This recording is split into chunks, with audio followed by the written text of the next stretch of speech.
Operation ಸಿಂಧೂರ ಬಳಿಕ ಪಾಕ್ನೊಂದಿಗೆ ಭಾರತ ಮಾತುಕತೆ ನಡೆಸ್ತಾ ಇದೆಯಾ? ನನಗೇನೋ ಹಂಗನ್ನಿಸ್ತಾ ಇಲ್ಲಪ್ಪ.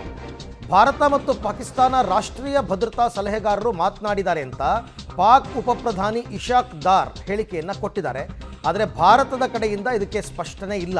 ನನ್ನ ಪ್ರಕಾರ ಮಾತುಕತೆ ನಡೆಸೋ ಕಾಲ ಎಲ್ಲ ಹೋಯಿತು. ಮಾತುಕತೆ ಎಲ್ಲ ಈ ಸಂದರ್ಭದಲ್ಲಿ ನಡೆಸಲ್ಲ ನನ್ನ ಪ್ರಕಾರ. ಏನಿದ್ರೂ ಈಗ ಏಟು ಎದುರೇಟು ಇಷ್ಟೇ.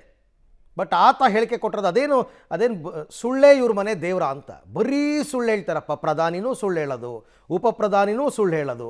ಬರೀ ಆ ಪಾಕಿಸ್ತಾನದ ಜನರಿಗೆ ಮಣ್ಣು ತಿನ್ನಿಸ್ತಾ ಇದ್ದಾರೆ ಸುಳ್ಳು ಹೇಳಿ ಹೇಳಿ. ಅವ್ರ ಕಣ್ಣಿಗೆ ಮಣ್ಣೆರಚ್ತಾ ಇದ್ದಾರೆ.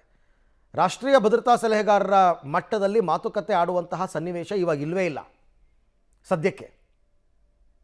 ಬಟ್ ಅವರು ಏನೋ ಉಪಪ್ರಧಾನಿ ಇಶಾಕ್ ದರ್ ಏನೋ ಹೇಳಿಕೆಯನ್ನು ಕೊಟ್ಟಿದ್ದಾರಂತೆ. ಬಟ್ ಭಾರತದ ಕಡೆಯಿಂದ ಈ ಬಗ್ಗೆ ಯಾವುದೇ ಸ್ಪಷ್ಟನೆ ಇಲ್ಲ. ಅಧಿಕೃತವಾಗಿ ನಮ್ಮ ಸರ್ಕಾರದ ಕಡೆಯಿಂದ ಇದ್ರ ಬಗ್ಗೆ ಯಾವುದೇ ಮಾಹಿತಿ ಇಲ್ಲ.